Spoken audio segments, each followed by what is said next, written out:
This week's question comes from listener Angela, who writes, I thought the hours of the day that the sun is in the different houses of the chart goes clockwise, beginning with the first house from 4 to 6 a.m., the 12th house from 6 to 8 a.m., the 11th house from 8 to 10 a.m., and the 10th house from 10 a.m. to noon.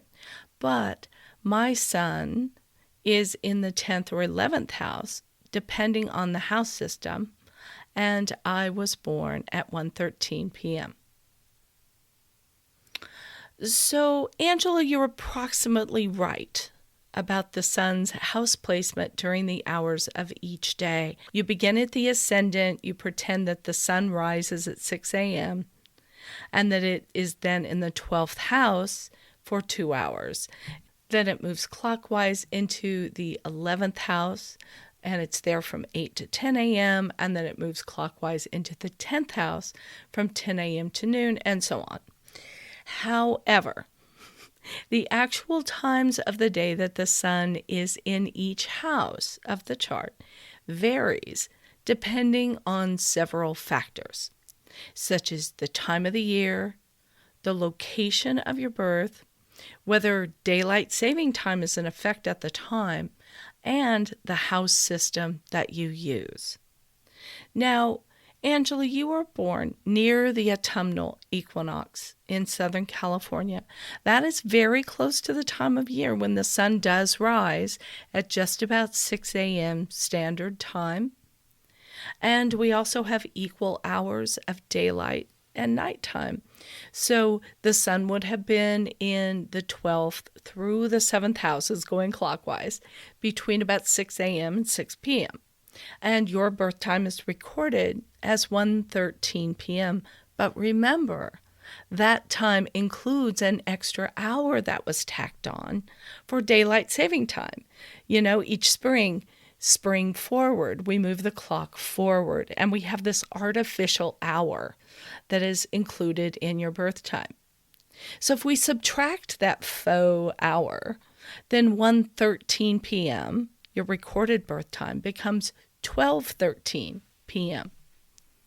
And that is right after midday, when symbolically the sun would be at its zenith, and in the chart it would be very close to the midheaven, which is the cusp of the 10th house. However, you were born almost 15 minutes after that natural midday. So if we use Placidus house system, Koch, or Porphyry, what we call the quadrant-based house systems, then the actual degree of the midheaven in your chart is 12 degrees of Libra and 46 minutes. Now, the sun in your chart is at 4 degrees Libra and 44 minutes. And since that is before 12 degrees 46, then the sun is placed actually in the 9th house of your chart, just before the midheaven. Now, the sun still spends approximately 2 hours in each house of the chart that day.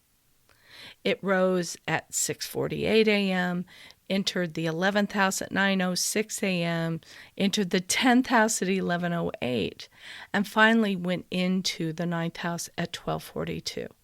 And if you back everything up 1 hour, again, to subtract that extra hour that was added for daylight saving, then you get exactly the approximation that you thought was correct. About 6 a.m. for the sun rising and going into the 12th house, about 8 a.m. that it goes into the 11th, and at about 10 a.m. it goes into the 10th, and just before noon for the 9th house. So then why, when you get your chart calculated, probably on various websites, I would imagine, or apps or astrologers, why do some calculations show the sun in your chart as being in the 10th house or the 11th house? Most likely, it's because a different house system is being used. So let's say you use the equal house system to calculate your chart. What happens in that system is the degree of your ascendant, your natural ascendant, which is 25 degrees of Sagittarius in your case, that becomes the degree on each subsequent house cusp. So the second house of your chart would have 25 degrees of Capricorn. The third house would have 25 degrees of Aquarius on the cusp. The fourth house would have 25 degrees Pisces, and so on. Now in that system, the midheaven, the 10th house cusp, would be 25 degrees of Virgo, because it goes back to that 25 degrees of Sagittarius rising. So using that method, the sun at 4 degrees of Libra, 44 minutes, would fall in the 10th house, because that comes after 25 Virgo. Now, if you use whole sign houses, which is a very popular system now, so you may end up getting your chart calculated in that way. It's an entirely different story again, because in that system, what happens is you take the sign of the ascendant and you begin the first house at 0 degrees of that sign. So in that system, instead of having 25 degrees Sagittarius rising, you have 0 degrees Sagittarius. And then each subsequent house cusp begins with 0 degrees of the next sign. So in your chart, the second house would have 0 degrees of Capricorn on the cusp. The third house would have 0 degrees of Aquarius on the cusp, and so on. So in that system, 0 degrees of Scorpio is on your 12th house cusp. And 0 degrees of Libra is on the 11th house cusp. So your sun at 4 degrees, 44 Libra, would fall in the 11th house, because it comes after 0 Libra. This is a little confusing maybe to understand as you're listening to it. I am going to include a short video of this to help people really follow along in a more visual way.